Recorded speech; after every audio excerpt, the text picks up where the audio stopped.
Tengok kita semaya lepas maghrib, kita doa maghrib, isya, subuh, kau berapa kita doa, wa adkhinal jannata ma'al abrar ya aziz ya ghafar ya rabbal alamin.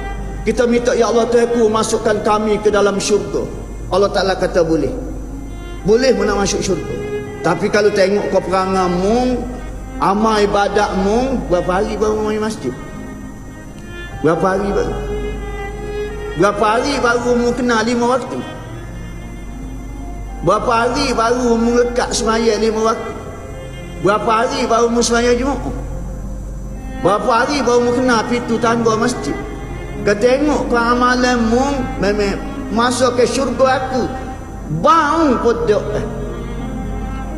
Tapi mu minta syurga aku, mu ingat kau nilai setara mana syurga aku?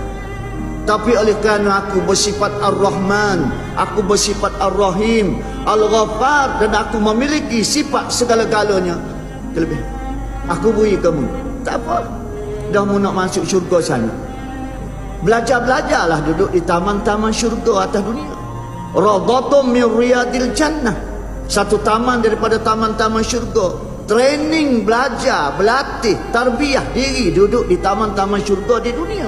Nanti sesok-sesok mu duduk di akhirat kelak mu tak pelik dah, pasal mu besok dah. Dia sudah semaya maghrib, sudah wirid, sudah doa, pun tak motosikal, minta masuk syurga, pun dia duduk kedai kopi, mi goreng basah soal, patut dia tarik.